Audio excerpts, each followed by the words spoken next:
Bonjour et bienvenue dans ce nouvel épisode du podcast Leadership Holistique. Aujourd'hui, on va explorer un sujet qui de plus en plus est reconnu comme un facteur clé dans le leadership. Je veux parler de l'intelligence émotionnelle.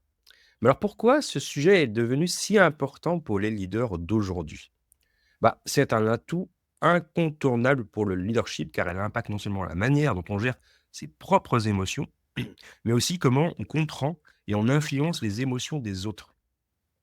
Avec des équipes, qui sont de plus en plus maintenant dispersées, des changements constants, l'intelligence émotionnelle permet aux leaders de créer un environnement de travail plus harmonieux et efficace. Alors, est-ce que c'est si efficace que ça?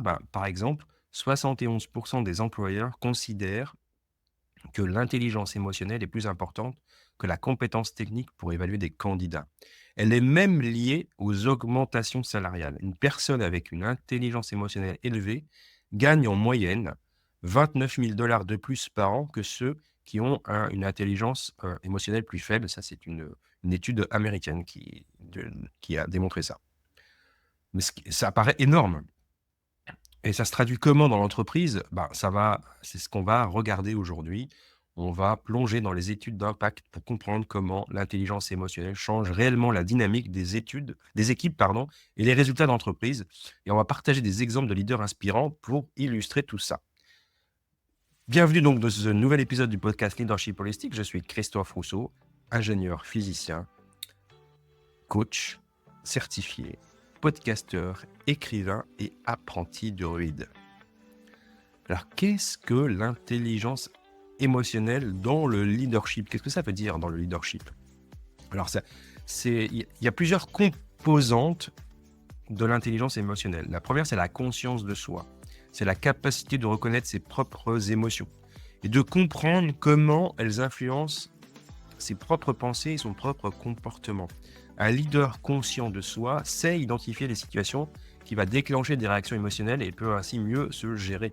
Dans une situation tendue, par exemple, un leader avec une forte conscience de soi peut reconnaître sa propre frustration et puis du coup va prendre une pause, sortir, prendre l'air, plutôt que de s'énerver et de continuer à alimenter un débat stérile, par exemple. L'aptitude à contrôler et à réguler ses émotions, ça c'est le deuxième point, la maîtrise de soi.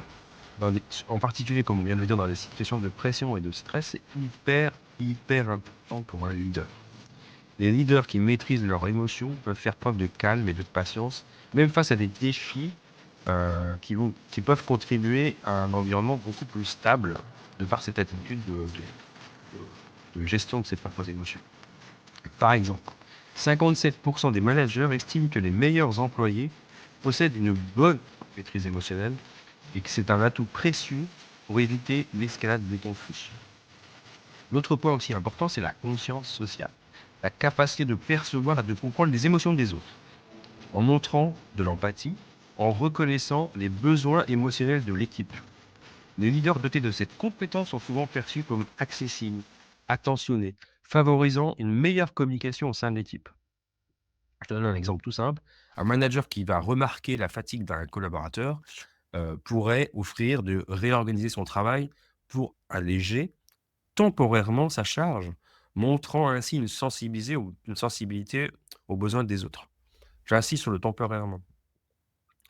C'est juste le temps que la personne retrouve de l'énergie et peut-être, résolve ses problèmes personnels. La L'autre point aussi qui est important pour un leader, c'est la gestion des relations. La compétence qui permet de gérer efficacement les interactions avec les autres, d'inspirer, d'influencer, de gérer les conflits de manière constructive. Les leaders capables de bien gérer les relations, ils vont créer un climat de confiance et de collaboration. Et puis du coup, ça va augmenter indirectement la productivité et la cohésion d'équipe.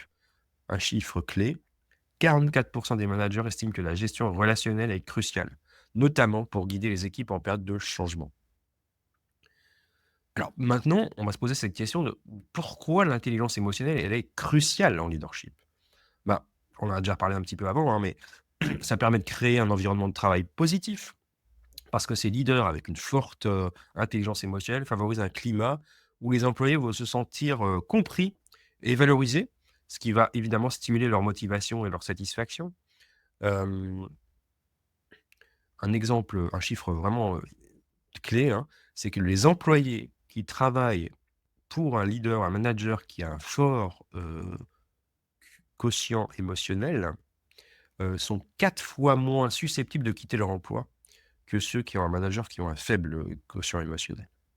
L'intelligence émotionnelle permet aux leaders de mieux gérer les conflits, heu, d'éviter les escalades et d'encourager des discussions constructives. Donc, et créer un environnement de travail où les émotions sont bien gérées, ça permet d'avoir moins d'absences, moins de maladies et un engagement plus élevé des employés.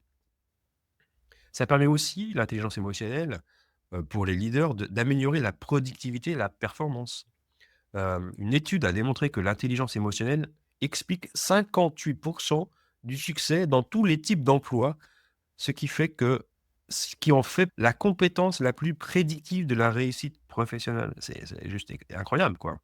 Les équipes dirigées par des leaders émotionnellement intelligents sont plus performantes car les membres de l'équipe se sentent soutenus et sont plus motivés à collaborer. Donc pour résumer cette longue introduction, l'intelligence émotionnelle ne se limite pas à bien gérer ses propres émotions, mais joue un rôle essentiel dans l'influence positive d'un leader sur ses équipes et la culture du travail, générant des résultats concrets pour l'entreprise. Alors regardons plus précisément l'impact de l'intelligence émotionnelle sur la performance de l'équipe. Premièrement, on va parler d'amélioration de l'engagement des employés. Parce que fidéliser, enfin avoir des employés, engagés, des collaborateurs engagés, fidéliser les talents, faire en sorte qu'on les développe et qu'ils restent, dans l'entreprise, c'est vraiment un point fort de l'intelligence émotionnelle. Les leaders dotés d'une forte intelligence émotionnelle créent des environnements de travail où les employés vont se sentir respectés et valorisés. Ça réduit le turnover, on en a déjà parlé, hein. Les employés en pas Par exemple, chez Google, les managers reçoivent une formation en intelligence émotionnelle pour mieux comprendre les besoins de leur équipe. Cette initiative a permis de réduire le turnover et d'augmenter la satisfaction des employés parce qu'ils se sentent écoutés, compris dans un environnement de haute pression. Un exemple concret, d'entreprise et de leadership empathique. Le modèle du Four Seasons. Four Seasons, qui est très célèbre pour son service client exceptionnel, a investi dans le développement de l'intelligence émotionnelle de ses leaders et de ses équipes. Cette attention à l'intelligence émotionnelle a créé une culture d'entreprise où chaque employé se sent valorisé, ce qui reflète directement dans leur engagement envers la clientèle. Parce que c'est ça qui est important. Les dirigeants du Four Seasons ont compris que l'expérience client repose largement sur l'expérience employée. Des équipes engagées émotionnellement et connectées avec leurs clients créent une forte fidélisation, tant de la part des employés que des clients. Et cette culture de bienveillance a permis aux Four Seasons de maintenir une satisfaction client et employé élevée, un atout compétitif dans le secteur de l'hôtellerie où la qualité de service est primordiale et pour la réputation. Un autre exemple concret d'amélioration de la cohésion et de la collaboration au sein des équipes, on va parler de Apple, comment Apple gère les conflits. Chez Apple, l'intelligence émotionnelle est mise en avant pour la gestion des conflits au sein des équipes de développement produit où les tensions peuvent être intenses. Les managers apprennent à gérer les émotions et à favoriser le dialogue constructif, réduisant ainsi les frictions qui pourraient nuire à l'innovation. Et grâce à cette approche, les équipes se sentent en sécurité pour exprimer leur opinion. Ils peuvent exprimer leur désaccord sans avoir peur de se faire licencier. Et ça stimule la créativité collective. Un autre exemple, pour la réduction du stress, et une meilleure résilience en période de changement, on va parler de Microsoft. Satya Nadella a pris la tête de Microsoft. Il a introduit une culture de l'empathie et de l'écoute qui a vraiment fondamentalement transformé l'entreprise. En encourageant les managers à développer leur intelligence émotionnelle, il a instauré un environnement où les employés se sentent compris et soutenus, et en particulier lors de grands changements technologiques rapides ou des restructurations. Cette approche, elle a vraiment renforcé la résilience de l'entreprise et a contribué à la croissance de Microsoft tout en diversifiant ses services et en consolidant l'engagement des équipes. Quelques chiffres pour illustrer ce que je viens de dire. L'intelligence émotionnelle chez les leaders, c'est pas quelque chose de très répandu, hein. On a une étude qui montre que c'est seulement 22 sur 155 000 leaders interrogés, seulement 22 possèdent une intelligence émotionnelle élevée. Donc il y a du chemin encore à faire, hein. Et puis on sait que les entreprises qui investissent dans la formation en intelligence émotionnelle pour leurs leaders vont bénéficier d'une meilleure rétention de leurs talents, une réduction des conflits, une productivité accrue, ce qui permet à l'entreprise c'est un avantage compétitif durable. Donc, vraiment, on voit dans ces exemples que je vous ai donnés, hein, de Google, Four Seasons, Apple, Microsoft, montrent que vraiment ces leaders empathiques et émotionnellement intelligents peuvent renforcer la cohésion, la résilience et l'engagement au sein des équipes. Maintenant, je vais partager, des exemples de leaders, qui ont un fort impact grâce à leur intelligence émotionnelle. Revenons sur Satya Nadella, le fameux PDG de Microsoft. Quand il a repris les rênes de Microsoft en 2014, l'entreprise connaissait des difficultés à évoluer dans un secteur en transformation rapide. Hein, Microsoft, tout le monde connaît. Nadella a introduit une nouvelle approche fondée sur l'empathie et l'écoute, on en a parlé tout à l'heure, les deux piliers, deux des piliers, hein, de l'intelligence émotionnelle. Et grâce à son leadership empathique, il a instauré une culture de la collaboration où tout le monde se sent respecté, où, la priorité est même le respect des autres. C'est une transformation culturelle à renforcer l'engagement des employés et à créer évidemment un climat beaucoup plus favorable à l'innovation, ce qui a permis à Microsoft de rebondir après une période de creux. Des chiffres quand même pour prouver ce que je dis. Sous la direction de Nadella, la capitalisation boursière de Microsoft a triplé, atteignant plus de 2 000 milliards de dollars en 2021. Un autre exemple. Mary Barra, PDG de General Motors. En tant que première femme PDG de General Motors, Mary Barra a fait preuve d'une intelligence émotionnelle exceptionnelle, notamment lors des rappels des véhicules en 2014. En reconnaissant la gravité des problèmes et en montrant une empathie sincère pour les victimes, Barra a gagné la confiance du public et des employés. Elle a initié des réformes majeures pour améliorer la sécurité des véhicules, tout en établissant une culture de responsabilité et d'ouverture. Sa capacité à gérer cette crise avec empathie et transparence a renforcé la résilience de General Motors. Et grâce à cette approche, General Motors a réussi à surmonter la crise et a vu sa réputation et sa culture d'entreprise s'améliorer, augmentant ainsi la confiance des employés et des clients. Autre exemple, Howard Schultz, fondateur et ex-PDG de Starbucks. Howard Schultz a toujours mis en avant l'importance de considérer les employés de Starbucks comme des partenaires. Cette approche basée sur l'intelligence émotionnelle l'a amené à instaurer des avantages sociaux pour les employés à temps partiel, un concept novateur à l'époque.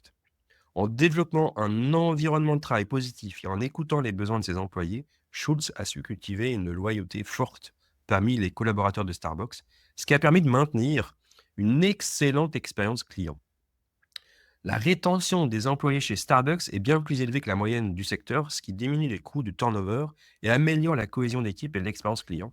Ça contribue évidemment à la croissance durable de l'entreprise.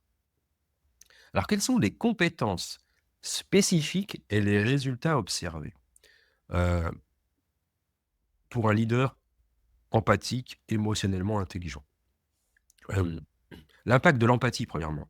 Les leaders empathiques sont perçus par leur équipe comme plus performants et plus dignes de confiance.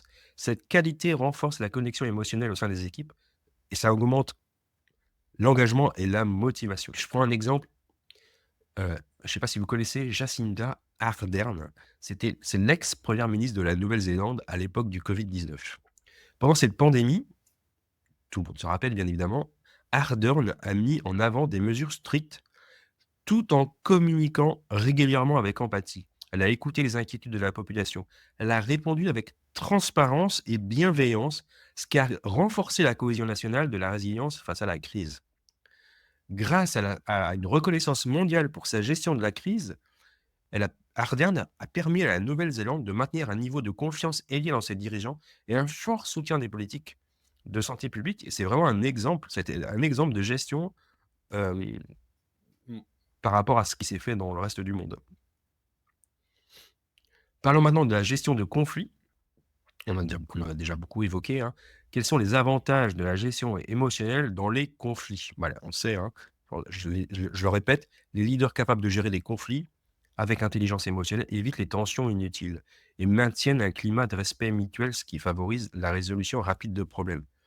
Jeff Weiner, qui était c'est un ex-PDG de LinkedIn, a encouragé une culture de compassion chez LinkedIn où les employés sont formés pour comprendre les émotions et les besoins des autres avant de réagir.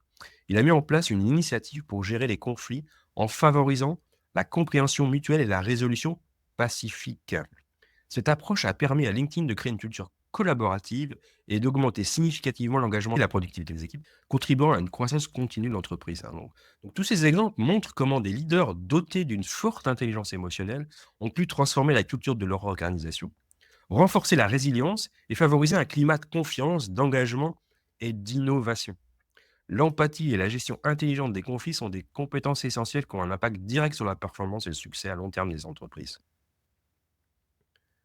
Alors, quelques outils pratiques maintenant, avant de conclure cet épisode, pour développer l'intelligence émotionnelle. Si tu as envie de développer ton intelligence émotionnelle, qu'est-ce que tu peux faire? Alors, la première pratique, c'est la pratique de l'auto-évaluation et du feedback à 360°. Alors, ça demande du courage et de l'honnêteté. L'auto-évaluation régulière, ça, c'est le premier outil. Je t'encourage en tant que leader à prendre 5 à 10 minutes chaque semaine pour évaluer tes émotions, tes réactions et les impacts de tes décisions sur l'équipe. C'est un temps de réflexion qui peut être guidé par des questions comme quelles émotions ai-je ressenties cette semaine? Comment ai-je réagi? Et puis tu peux les noter dans ton petit carnet. Et puis comme ça, tu peux revoir chaque semaine l'évolution de tes émotions. Quelque chose, alors ça demande une honnêteté totale, hein, envers soi-même, hein. Alors, on l'écrit pour soi de toute façon. Un autre outil qui est très intéressant mais qui demande beaucoup de courage, c'est le feedback à 360°. D'utiliser ces évaluations à 360°, ça permet aux leaders d'obtenir un retour complet de leurs équipes, collègues et managers. Ça aide à identifier des points d'amélioration sur les aspects émotionnels comme la gestion de conflits et l'écoute. Euh, Il faut être capable d'accepter le feedback qui n'est pas toujours positif. Euh, Évidemment, ces évaluations à 360° doivent être menées dans un contexte de bienveillance, mais ça peut être parfois difficile pour l'ego. Exemple concret. Chez Deloitte, les managers reçoivent des évaluations 360° anonymes de leurs équipes pour développer leur intelligence émotionnelle. Cette pratique a permis d'améliorer la communication et de renforcer les relations de confiance, ce qui a évidemment contribué à un meilleur climat de travail et une augmentation de la satisfaction des employés. Un autre outil que tu peux utiliser, c'est les plateformes comme Qualtrics et CultureAmp qui proposent des modules de feedback 360 pour les entreprises qui vont aider les leaders à obtenir des données précises sur leurs compétences émotionnelles. Le côté anonyme est intéressant dans le sens où c'est plus facile pour les employés de faire des feedbacks à leurs supérieurs, par exemple, sans avoir peur de représailles. Après, je peux te proposer des exercices d'empathie. Quotidiennement, prends 5 minutes chaque jour pour te mettre à la place d'un des membres de ton équipe, en réfléchissant à ce que cette personne pourrait ressentir face aux défis actuels du travail ou des tâches qui lui ont été confiées. Juste de temps en temps faire ça pour essayer de se mettre à la place des autres et pour se forcer aussi parfois peut-être à ajuster son comportement. euh, Parce que voilà, on n'est pas toujours dans la peau de l'autre, c'est pas toujours évident. Euh, Par exemple, avant une réunion, tu peux prendre quelques instants pour imaginer les émotions de chaque participant de ton équipe, hein, surtout si des décisions difficiles sont à l'ordre du jour. Ça te permet de ça permet de favoriser une écoute attentive, une réponse adaptée aux besoins de chacun. Par exemple, chez Airbnb, les leaders participent régulièrement à des exercices d'empathie en se plaçant dans la perspective des hôtes et des invités. Ces pratiques ont permis de renforcer l'écoute et de créer des solutions mieux adaptées aux attentes de leur clientèle. Un outil intéressant, c'est l'Empathy Buddy.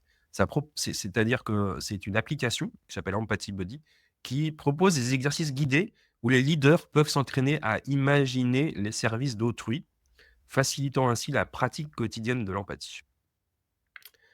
Hem, Après, il existe des formations continues et du coaching en intelligence émotionnelle, hein. Il y a seulement 42% des entreprises offrent des formations en intelligence émotionnelle, ce qui indique que, il y a encore du potentiel de développement. Ces formations peuvent inclure des modules de gestion des émotions, la communication empathique, la communication non violente, la résolution de conflits.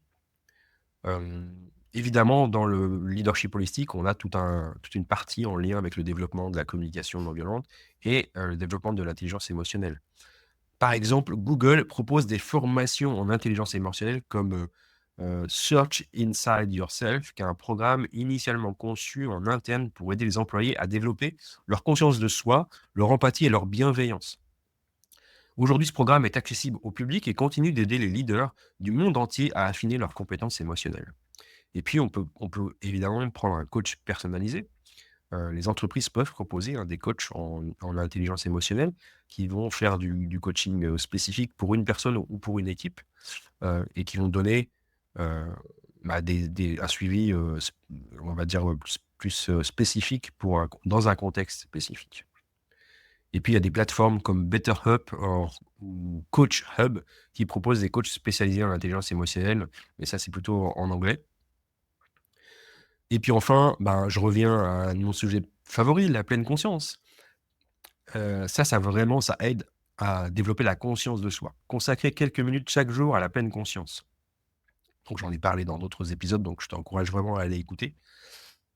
Ça permet aux leaders de reconnaître leurs émotions sans jugement. En apprenant à identifier les signaux émotionnels, on peut mieux gérer les réactions dans des situations stressantes. Vraiment, la pleine conscience, c'est l'outil, enfin, c'est l'outil suisse, le couteau suisse, de l'intelligence émotionnelle. Chez LinkedIn, par exemple, la pratique de la pleine conscience est encouragée à travers des sessions quotidiennes de méditation qui aident les employés à améliorer leur conscience de soi, à diminuer le stress. Au CHUV, à l'hôpital où je travaille, on offre aux employés une formation, Mindfulness for Life. Donc c'est, 8 modules de 2 heures. Heu, donc on offre ça gratuitement aux employés. Ça a beaucoup de succès, heu, pour, intégrer la pleine conscience dans sa vie quotidienne.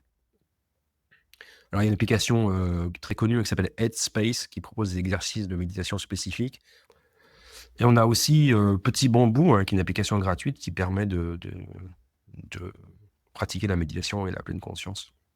Donc vraiment, je vous encourage, de pratiquer et puis si vous pouvez suivre une formation, alors moi ça m'a vraiment beaucoup aidé parce que je pensais bien connaître la pleine conscience, mais après avoir suivi la formation, il y a énormément de choses qu'on peut faire, très simples et de pratiques qu'on peut intégrer assez facilement dans sa vie quotidienne. Et puis on peut mettre en place des programmes de mentorat pour renforcer des compétences, interpersonnelles, donc du mentorat interne qui permettent aux leaders d'apprendre d'apprendre des mentors expérimentés sur la façon de gérer les relations et de renforcer leurs compétences. Chez IBM, par exemple, ils proposent un programme de mentorat où les leaders peuvent être jumelés avec des mentors, donc en interne, pour discuter des défis interpersonnels, recevoir des conseils sur la résolution de conflits, renforcer leurs capacités en gestion émotionnelle. Il y a des plateformes comme Together ou Cronus qui facilitent la mise en place de programmes de mentorat structurés dans les entreprises. Et puis, ça, c'est vraiment alors ça, je trouve vraiment c'est un outil très intéressant pour les entreprises, le mentorat, parce qu'il y a rien enfin, le leader ou le manager est quand même souvent assez seul. Et d'avoir quelqu'un avec qui il y a une confiance, et puis une certaine sécurité finalement, heu, ça permet quand même de pouvoir, travailler plus facilement et de développer son leadership, émotionnel. Alors il est temps de conclure cet épisode. Moi je vous encourage, à développer et à travailler sur votre intelligence émotionnelle, votre empathie. C'est quelque chose qu'on peut développer. Comme toute intelligence, alors c'est pas que de l'acquis, malgré ce qu'on pourrait croire. L'intelligence émotionnelle, ça va bien au-delà de la simple performance individuelle. C'est vraiment le fondement d'un environnement de travail sain, collaboratif et durable.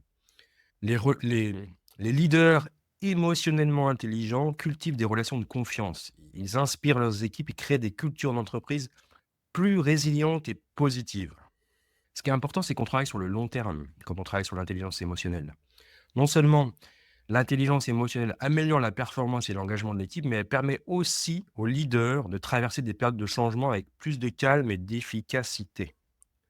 Donc, je vous incite à évaluer votre propre niveau d'intelligence émotionnelle. Utilisez le journaling comme souvent, hein, consacrez 5 à 10 minutes par jour pour réfléchir aux émotions ressenties, aux interactions, aux réactions du quotidien. Notez, et ça peut être au travail comme à la maison, hein, c'est les émotions, on en a partout. Malgré ce qu'on a voulu nous faire croire il y a quelques années, on en a aussi au travail des émotions. Oui, oui, on n'est pas des robots. Donc notez ces situations où vous avez ressenti des émotions intenses et essayez de ne pas porter de jugement par rapport à ça. C'est important aussi, c'est pour ça que la pleine conscience est géniale pour ça, d'apprendre à juste identifier une émotion. Ah, je me sens frustré, ou je me sens en colère, ou je me sens un peu déprimé. Voilà, c'est juste admettre que Heu, vous avez une réaction, une émotion, et puis c'est normal, on doit avoir des émotions. Et puis après, qu'est-ce qu'on en fait? Comment on la gère? Ça, c'est un autre sujet. Je vous encourage à pratiquer les évaluations à 360°. Ça nécessite du courage. Moi, pour l'avoir fait plusieurs fois, parce que c'est un vrai exercice d'humilité, et ça, vraiment, ça aide à développer son intelligence émotionnelle. Hem Et puis peut-être choisir une compétence spécifique, en intelligence émotionnelle à développer, peut-être, travailler sur l'empathie ou travailler sur la gestion de conflits. Qu'est-ce que vous pourriez mettre en place concrètement, hem, sans que ça prenne beaucoup de temps d'ailleurs, hein, pour pouvoir améliorer, votre intelligence émotionnelle?